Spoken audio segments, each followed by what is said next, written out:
시작해 보면은 이제 오전에는 뭐 다들 멀티미터랑 파워 서플라이까지 하신 거를 들었습니다. 오후에는 이제 스코프랑 이제 조금 있다가 이제 저희 실습 간단하게 실습하고 이제 그 다음에 뭐 수료증 저희가 수료증 간단하게 나눠드리고 있거든요. 수료증이랑 뭐 사은품이 있는지 모르겠는데 사은품 있으면 사은품 받아가시면 될 것 같아요. 스코프는 정말 많이 사용해 보셨을 것 같아요. 뭐 학부생 때나 뭐 현업에서도 많이 사용해 보시고 좀 친숙할 것 같은데, 그래서 이번에는 스코프의 기본적인 이론을 배우고, 또 저희가 다음번에도 스코프 핸즈온은 오늘은 안 하고요. 다음번에 이제 스코프로 따로 이제 세션을 개설을 했어요. 약 한 달 뒤에. 그때 만약에 신청하셔서 오시면 그때는 정말로 이제 스코프를 한번 만져가면서 이제 같이 트리거도 잡아보고 다양하게 한번 실습을 하실 수 있을 거예요. 그래서 오늘은 먼저 이론 부분부터 보면, 첫 번째로는 이제 스코프가 어떤 장비인지 뭐 다 아시겠지만, 스코프를 이제 보실 때 가장 많이 보시는 대역폭, 그 다음에 같이 사용하시는 액세서리랑 샘플링 속도랑 메모리 용량, 그 다음에 웨이폼 속도, 이렇게 5가지에 맞춰서 설명을 드리겠습니다.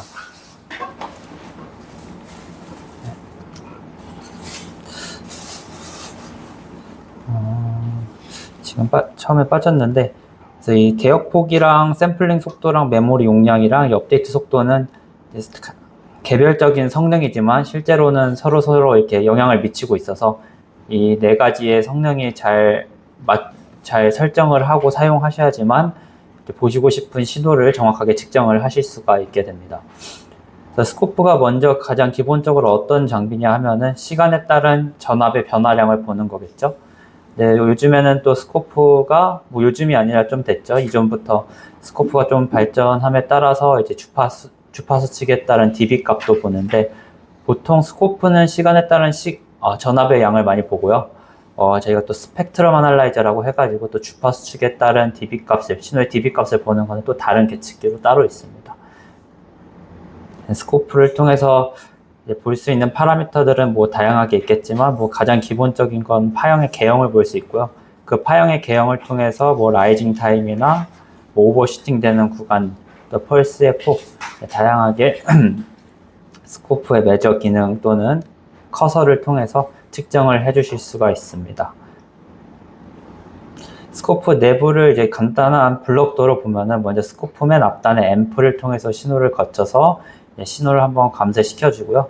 그 다음에 저희가 아날로그 신호를 디지털 신호로 변경시켜 주는 이제 AD 컨버터를 거쳐서 이제 스코프 내부 메모리 용량으로 들어간 다음에 거기서 여러 처리들을 마이크로 프로세서에서 처리를 해주고, 다시 디스플레이 메모리 단으로 들어간 후에 다시 메모리에서 저희 앞에 화면처럼 스코프의 디스플레이로 그 값들을 뿌려서 저희가 측정을 할 수 있습니다. 스코프에서 가장 중요한 것 중 하나가 이제 AD 컨버터인데요. 이제 AD 컨버터의 역할이 뭐냐 하면은 스코프의 분해능을 결정하는 요소 중 하나입니다. AD 컨버터가 좋으면 좋을수록 저희는 여러 가지 레벨로 나눌 수가 있고요. 예를 들어 8비트짜리 스코프를 사용한다 하면 256 레벨로 나눌 수 있고, 이거보다 더 좋은 10비트짜리 이제 스코프를 사용한다 하면은 이제 1024 이렇게 나눌 수가 있습니다. 그래서 보통 앞에 요즘 많이 나오는 게 이제 키사이트에는 14비트, 네, 또 그 다음에 대역폭 제한을 걸면은 뭐 16비트까지도 분석을 해주실 수 있습니다. 네, 다음 페이지로 보시면, 앞에 시작하기 전에 먼저 말씀드렸는데, 이렇게 스코프의 성능들을 제가 이렇게 원 형태로 가져왔어요. 그래서 이 원 형태를 보면은 서로 이렇게 교집합이 있다 라고 제가 표현을 슬라이드로 해놨거든요. 이 말은 각각의 성능들이 서로 연관이 있고, 오늘은 그 성능이 어떤 연관성을 갖고 있는지를 중심적으로 제가 한번 설명을 해보도록 하겠습니다. 그래서 가장 먼저 스코프의 대역폭이면 다들 잘 아시겠지만 신호의 dB 값이 마이너스 3dB 떨어진 구간을 스코프의 대역폭이라고 하고요.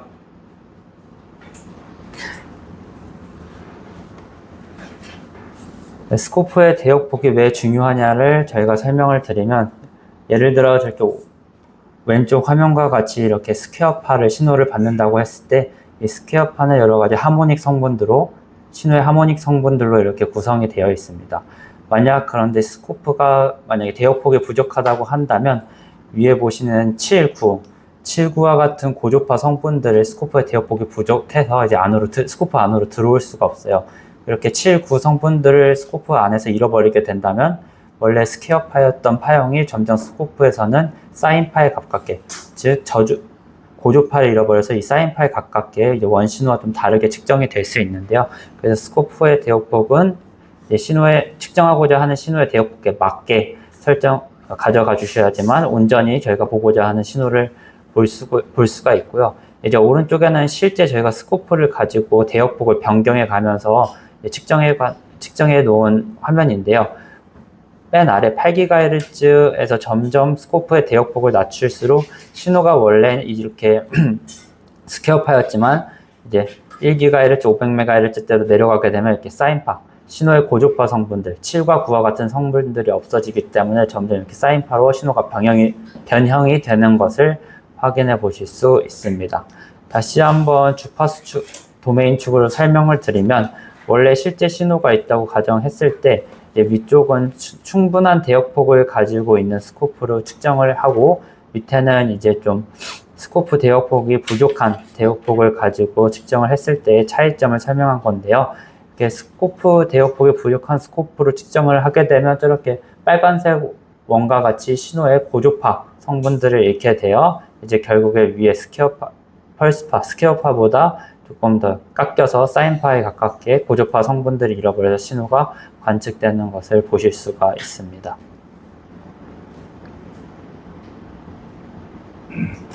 다음으로는 이제 스코프에서 사용되고 있는 필터에는 두 가지 종류가 있습니다. 최근에는 가우시언 필터, 브리거 필터 둘 다 있지만, 키사이트 같은 경우에는 브리거 필터를 많이 사용하고 있고요. 그 이유를 보시면은 브리거 필터 같은 경우에는 주파수 응답 곡선을 보면 1로 이렇게 유지되는 구간이 가우시언 필터보다는 길어요.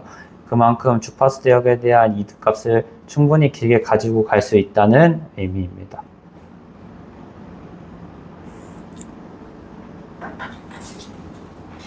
만약에 700MHz짜리 신호를 측정을 한다고 했을 때 브리거 필터는 충분히 이 인밴드 구간에 들어오는 반면에, 가우시언 필터를 사용하는 스코프인 경우에는 700MHz 해도 이제 신호의 감쇄가 발생을 하게 되는 거예요.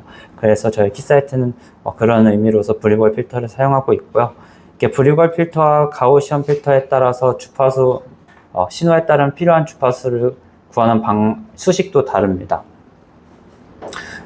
요 밑에 보시면 가우시언 필터 같은 경우에는 1.9배를 곱하지만 브리거 필터 같은 경우는 1.4배를 곱해요. 왜 가우시언 필터는 더 높은 배수를 곱해야 하냐면, 아까 가우시언 필터는 더 응답 곡선에 보면은 주파수가 높을수록 빨리 떨어지는 반면에, 브리거 필터는 1로 유지하는 인밴드 구간이 길기 때문에 조금 배수를 가우시언 필터보다 적게 곱해줘도 충분히 그 인밴드 구간으로 들어가기 때문에 저희는 브리거 필터가 조금 더 유리하고요. 그래서 스코프를 사용하실 때 위에 보시면 대역폭에 이렇게 설명이 나와 있을 거예요. 명시가 되어 있습니다. 이 대역폭은 이제 스코프 구매하실 때 저희가 가장 많이 물어보는 것들 중 하나인데요. 아까 말씀드린 대로 만약에 신호에 맞지 않는 스코프의 대역폭을 사용할 때는 당연히 신호의 감쇄가 발생할 수 있기 때문에 저희가 물어보는 거고요. 그래서 본인이 측정자가 측정하고자 하는 신호에 맞는 주파수 대역폭을 구하는 공식을 한번 보면은, 먼저 저희가 측정할 신호의 라이징 타임을 알고 있어야 됩니다. 그래서 라이징 타임의 역수의 0.5배를 곱하면 저희가 그 신호가 가지고 있는 최대 주파수를 알 수 있게 되고요. 그 최대 주파수를 가지고 오른쪽에서 보면 가우시언 필터 같은 경우는 1.9배, 브리거 필터 같은 경우는 1.4배를 곱해 주시면 내가 측정하고자 하는 신호에 맞는 주파수 대역폭을 구하실 수 있게 됩니다.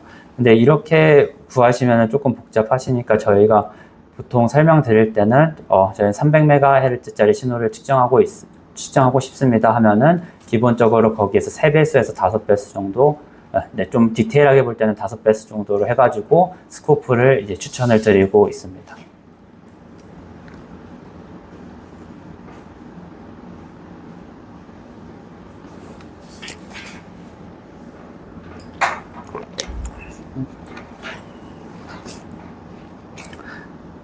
제가 이 슬라이더는 이제 아이 다이어그램을 가지고 이제 패스페일 테스트를 하는 화면을 이제 가지고 온 건데요.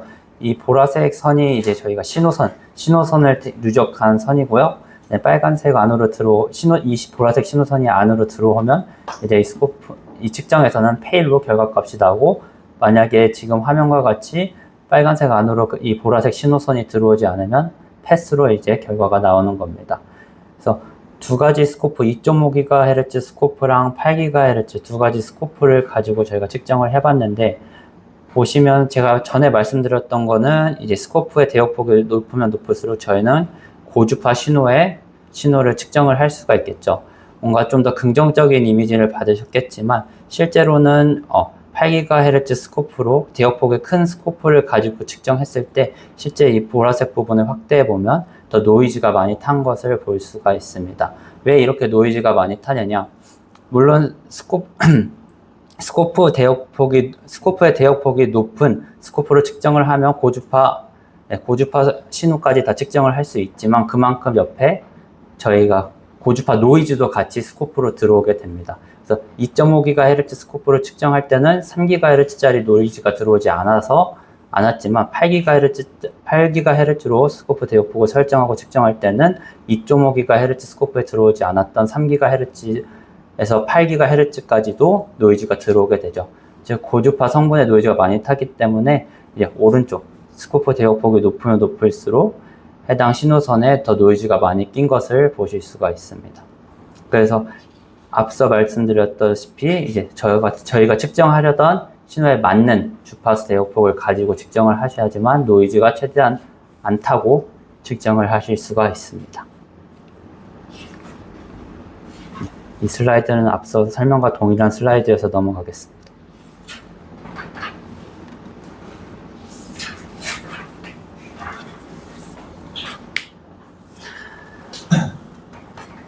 실제로 저희 스코프를 보면은 저희가 대역폭을 이제 설정을 할 수 있는 그 설정 창이 있어요. 그래서 저희가 이렇게 500MHz, 4GHz, 6GHz, 8GHz 이렇게 대역폭을 실제로 바꿔가면서 이 노이즈를 측정한 결과인데요.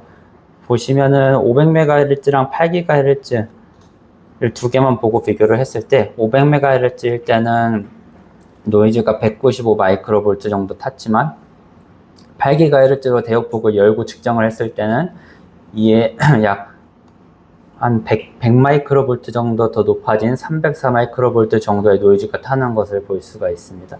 만약에 우리가 측정해야 될 신호의 레벨이 약 한 250 마이크로볼트라고 한다면 저희가 8GHz로 열어놓고 측정을 하면 저희의 신호가 노이즈선에 묻혀버리게 되겠죠.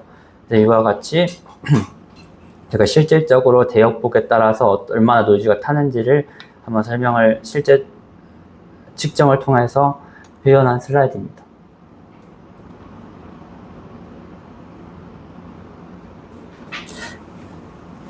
다음 페이지는 이제 실제 저희가 테스트하는 USB 2.0, 뭐 DDR2, DDR3, 뭐 PCI 테스트 각각 얼마나 이제 각 테스트별로 이제 메인 주파수가 정해져 있어요. 그래서 이렇게 사용을 한다고 저희가 한번 예를 들어본 거고요. 이제 저희 스코프와 함께 사용하는 액세서리가 제가 바로 가장 많이 아시겠지만 프로브가 있습니다. 네, 이 프로브가 오히려 스코프보다도 더 복잡한 이제 경향이 있습니다. 잘 아시겠지만 이제 패시브 프로브도 있고 액티브 프로브도 있고, 또 액티브 안에서는 전류 프로브도 있고, 또 하이 임피던스 프로브도 있고, 이렇게 프로브의 종류가 엄청 다양한데요. 거기에 대해서 이제 간단하게만 한번 소개를 드려보겠습니다. 먼저 생각해 보셔야 될 게 이제 스코프만 이제 저희가 측정하고자 하는 신호에 스코프만 충분한 대역폭을 가지고 있다고 해서 저희가 정확한 측정을 할 수는 없습니다.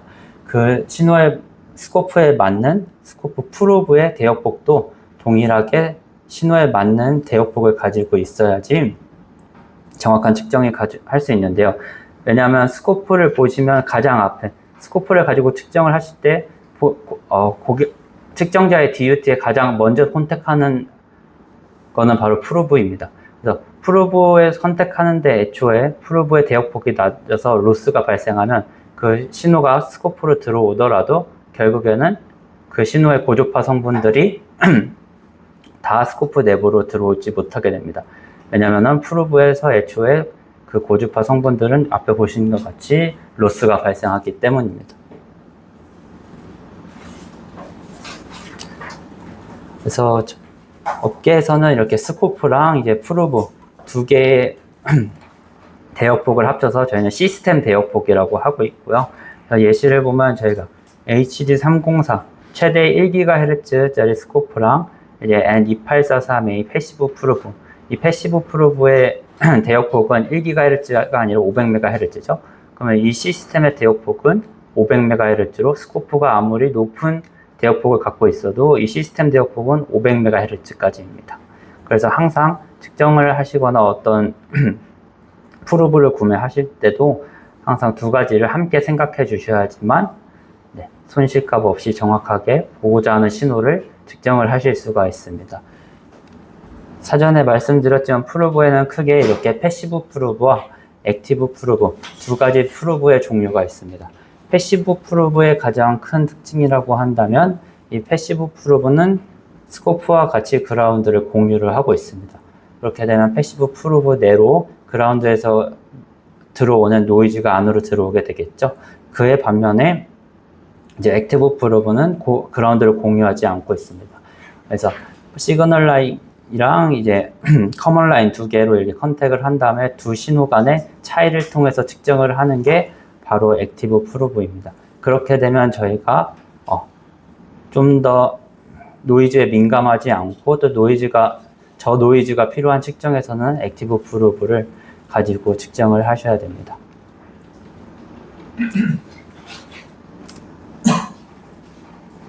그래서 보시면 패시브 프로브 같은 경우에는 이 SMPS 측정이나 인버터나 USB나 CAN 통신이나 PCI 이런 테스트에는 패시브 프로브로 측정을 하지 않고요. 이런 측정에는 액티브 프로브를 통해서 저 노이즈 특성을 살려서 액티브 프로브로 측정을 할 수 있습니다.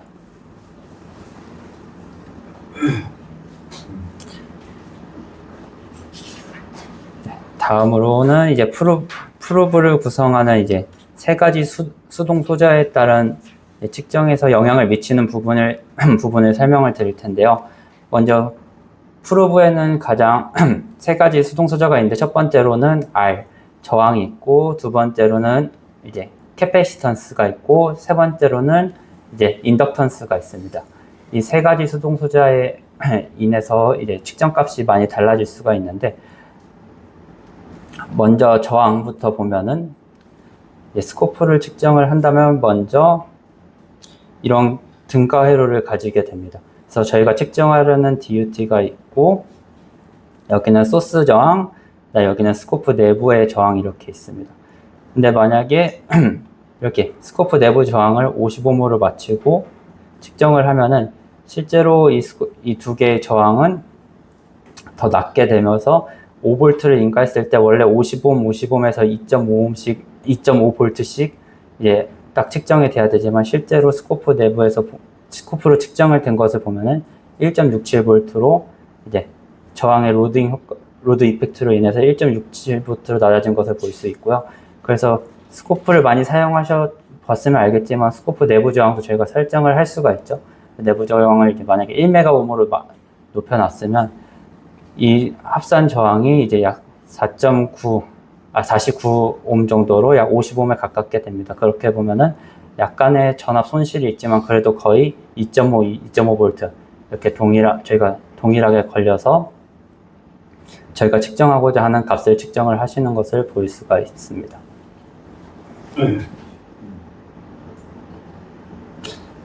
다음은 이제 캡 성분인데요. 캐패시턴스 수동 소자의 특징이 뭐죠? 바로 고주파 성분들을 깎아내리는 성능이 있는데, 아까 처음에 말씀드렸다시피 신호의 고주파 성분들이 깎여 나가게 되면은 아까 점점 스퀘어파가 사인파에 가깝게 변형이 됩니다. 그래서 원래 실제로 이렇게 프로브를 가지고 측정을 한 거와 캐패시턴스를 이렇게 높여서 이 두 개를 컨택하면 캡 값이 2배가 되잖아요. 높여서 측정을 했을 때 이 신호의 선이 점점 고주파 성분들이 깎여 나가면서 신호가 점점 눕는 것을 보실 수가 있습니다. 그래서 이 캐패시턴스는 이제 패시브 프로브에 보면은 그 홈이 있습니다. 그래서 그 홈을 통해서 이제 조절을 하실 수가 있고요. 마지막은 이제 인덕터의 성분인데, 인덕턴스는 그 패시브 프로브에 보면은 검은색 접지선이 있어요. 그게 이제 안테나 역할을 하면서 인덕터 값을 높여주고, 그렇게 되면 이렇게 신호의 링잉 현상이 많이 발생하는 것을 보실 수 있어요. 그래서 만약에 프로브를 통해서 측정을 했는데 신호가 많이 떨리거나 인덕터 값이 너무 많이 끼는 것 같다 하면은 저희 프로브의 액세서리 중에서 이렇게 솔더 블레이드라고 해가지고 옆에 바로 그 접지선을 짧게 해가지고 인덕터 성분을 줄여주는 방식도 있습니다.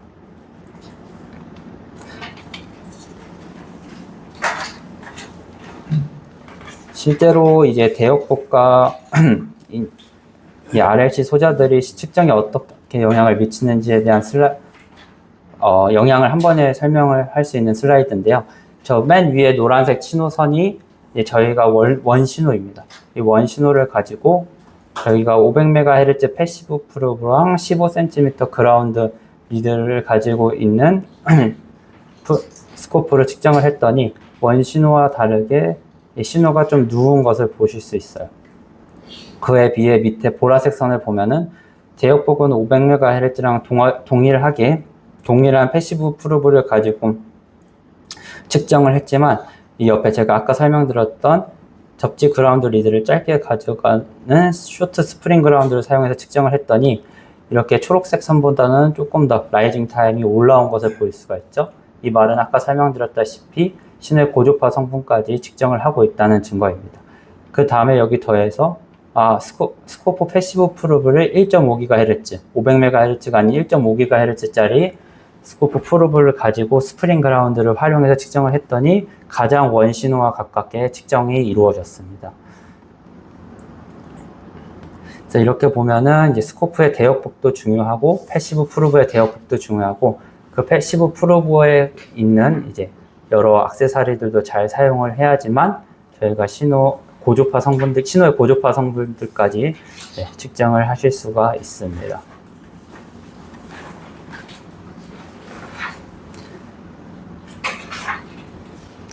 여기까지 해가지고 이제 대역폭에 대해 설명을 드렸는데요. 혹시 질문 있으신가요? 조금 빠르게 간 것 같은데.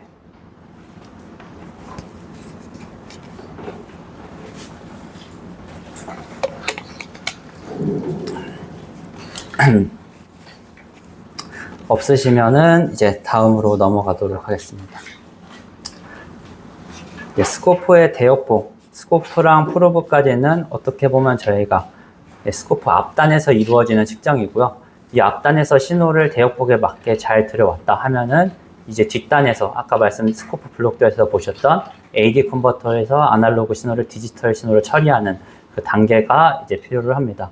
그 단계를 설명할 수 있는 부분이 이제 샘플링 속도고요. 저희가 샘플링 속도를 하면서 가장 기본적으로 설명드리는 게 이제 나이키스트의 샘플링 이론입니다. 그래서 원신호와 가장 가깝게 유사하게 복원하기 위해서는 신호의 최대 주파수의 2배의 속도로 샘플링 주파수를 가져가야 된다는 게 나이키스트의 이론이고요. 이 부분에 대해서는 많이 잘 알고 계세요. 근데 한 가지 더 중요한 게 샘플 포인트 간의 간격도 동일을 해야지만 원신호와 가깝게 복원을 하실 수가 있습니다.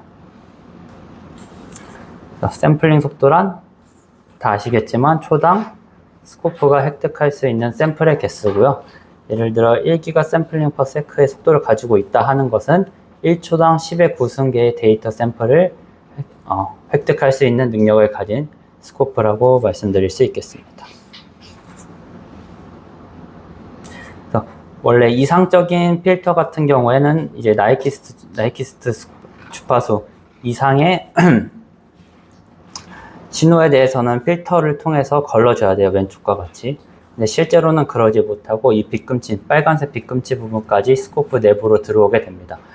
그러면은 이제 원래 들어오지 말아야 될 이 고주파 성분들이 이제 억지로 샘플링을 통해서 이제 아날로그에서 디지털로 변환을 하려다 보니까 이제 화면에 보시다시피 이렇게 지글지글 이렇게 끓게 되는 게 보이시게 돼요.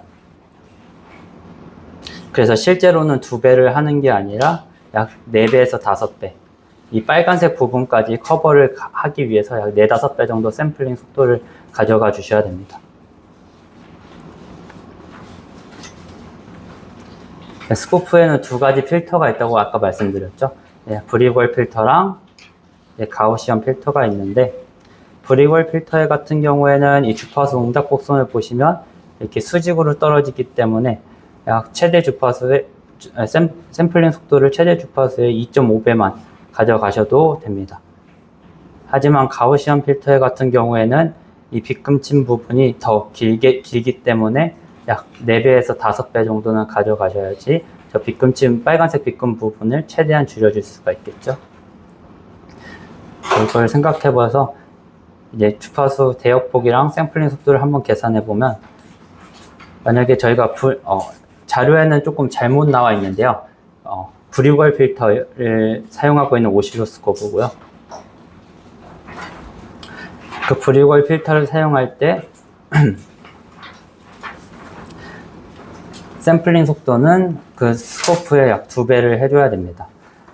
그래서 라이징 타임이 1나노세크인 신호를 측정하고자 가정을 했을 때 그 신호가 가지고 있는 최대 주파수는 아까 최대 라이징 타임의 역세 0.5배로 곱한 500MHz라고 할 수가 있고요. 이 500MHz에 맞는 스코프 대역폭은 브리걸 필터 기준으로 약 2배 해서 1GHz짜리 스코프를 사용하시면 되고, 여기 잘못 나와 있는데 샘플링 속도는 가우시언 필터가 아니라 브리걸 필터이기 때문에 여기서 2배만 곱해준 2기가 샘플링 속도로 측정을 해주시면 1나노세크의 라이징 타임을 갖는 신호의 정확한 측정을 하실 수가 있습니다. 이런 식으로 대역폭이랑 샘플링 속도도 계산하셔서 본인이 측정하고자 하는 신호에 맞게 측정을 해주시면 정확하게 측정을 하실 수가 있습니다.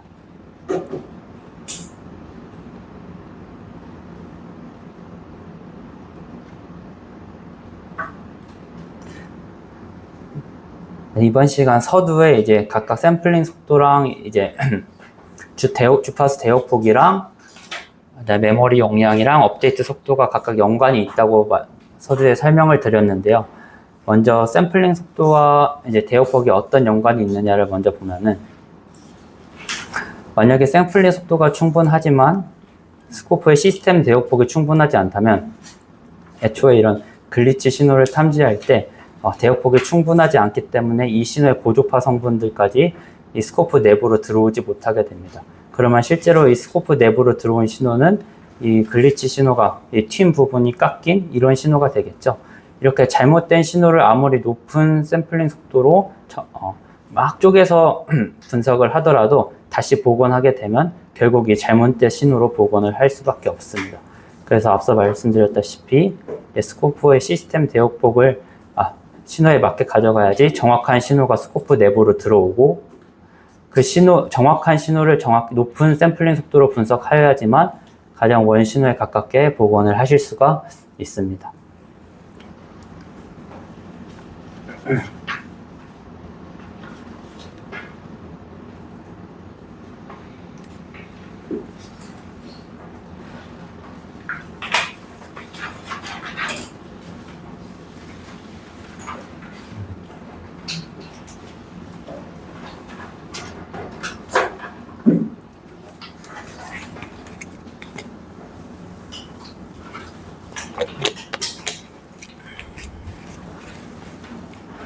다음으로는 이제 메모리 용량, 스코프의 메모리 용량에 대해서 설명을 드리면,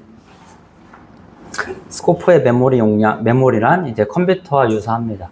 컴퓨터도 메모리가 큰 거는 더 많은 파일이나 데이터를 저장할 수 있다는 의미죠. 스코프도 메모리가 크다는 것은 아날로그에서 디지털 신호로 바뀐 그 디지털 데이터 값들을 더 많이 담을 수 있다는 것을 의미를 합니다. 그래서 스코프 옵션 중에 보면은 메모리 용량 업데이트도 있습니다.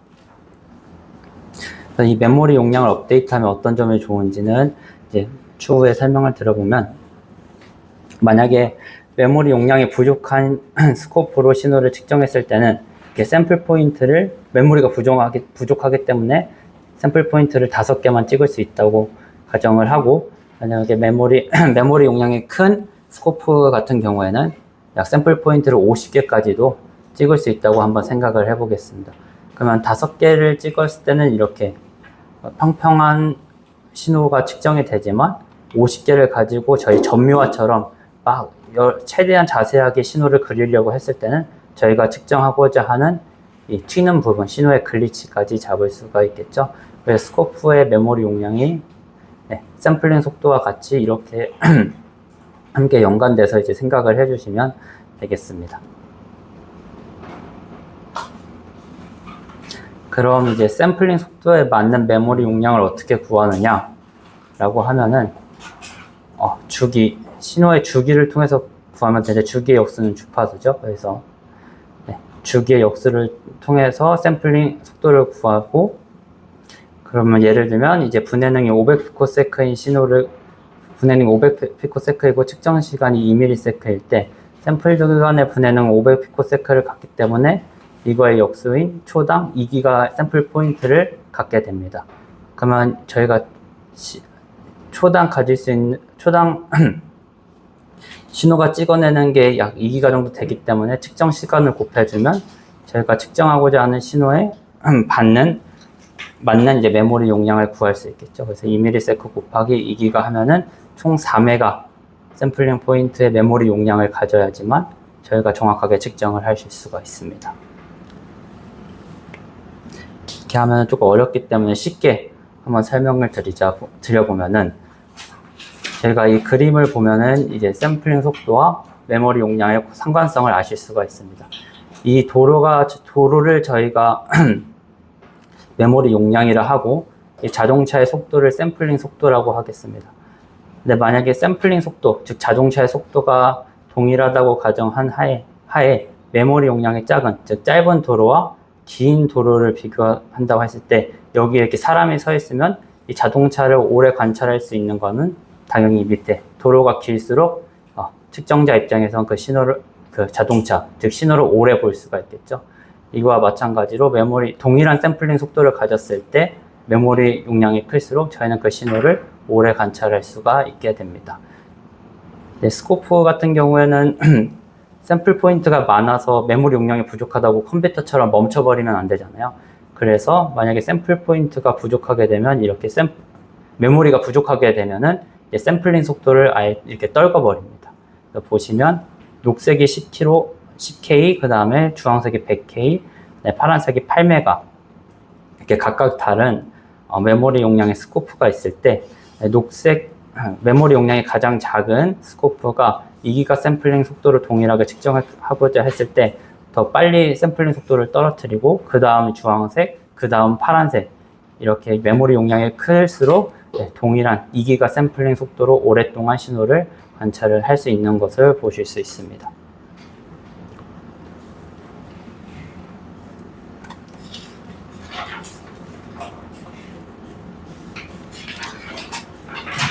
이제 다음으로는 이제 웨이브폼 업데이트 속도인데요. 웨이브폼 업데이트 속도는 사실 유저가 정하는 게 아니라 그 스코프가 가지고 있는 순수한 능력입니다. 보시면 웨이브폼 업데이트 속도가 중요한 이유는, 만약에 웨이브폼 업데이트 속도가 느리게 되면 저희가 측정하고자 하는 이 튀는 구간을 측정을 할 수 있는 확률이 떨어지게 됩니다. 왜냐하면은 신호가 막 지나가는데 저희는 트리거라는 걸 설정을 하잖아요. 내가 정한 트리거 기준에 부합한 신호만 스코프 화면으로 이렇게 표시를 하는데, 트리거도 이제 계속 리얼타임으로 보는 게 아니라 이렇게 스코프 메모리도 이렇게 원형 형식으로 돼 있어요. 그래서 이 트리거 기준에 맞는 앞에 50개 샘플 포인트, 뒤에 50개 샘플 포인트 해서 스코프 화면을 이렇게 쫙 뿌려주는 거거든요.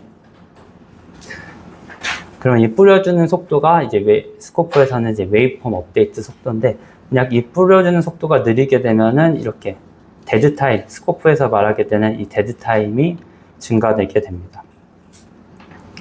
더 직관적으로 보면은 이렇게 녹색 부분이 저희가 볼 수 있는 구간이고요.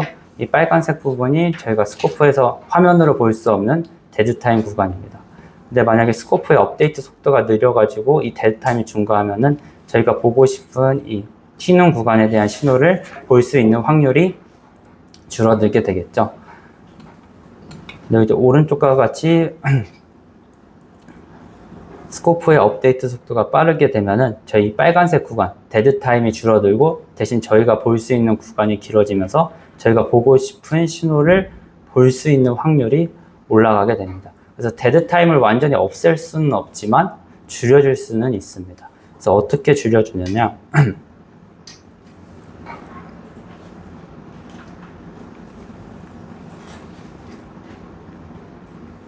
하면은 먼저 저희 이제 메모리 뱅크 이제 2개를 사용해서 데드 타임을 최소한으로 시켜주는데요. 원래는 메모리 뱅크 하나를 쓰지만 2개를 쓰는 이유는 근데 AD 컨버터에서 이제 아날로그 신호를 디지털 신호로 이제 메모리 뱅크 1으로 하나를 보내고, 이 메모리 뱅크 1에서 신호를 다 처리해서 이제 화면으로 이렇게 뿌려줍니다. 근데 이 과정을 메모리 뱅크 하나를 쓰면은 이 뿌려주는 동안에는 저희는 측정을 할 수 없는 데드 타임이 발생을 하겠죠. 근데 만약에 2개를 쓰게 되면은 이 메모리 뱅크 1으로 신호가 들어오고 메모리 뱅크 1으로 다시 신호가 나갈 때 동시에 메모리 뱅크 2로도 신호가 들어옵니다. 그 다음에 메모리 뱅크 2에서 신호가 나갈 때 다시 메모리 뱅크 1으로 신호가 들어옵니다. 이렇게 보면은 메모리 뱅크 1에서 신호가 들어올 때 메모리 뱅크 2에서 신호가 나가고, 메모리 뱅크 2로 데이터 값들이 들어올 때 메모리 뱅크 1에서 CPU로 신호가 나감으로써 이제 핑퐁 탁구 형식으로 이제 2개를 사용해서 저희가 업데이트 웨이브폼 속도를 높여주고 있습니다. 그래서 제가 준비한 스코프는 여기까지고요. 조금 이따 한 15분 정도 쉬었다가 이제 간단하게 저희가 이제 실습 준비하고 이제 실습하고 마치도록 하겠습니다.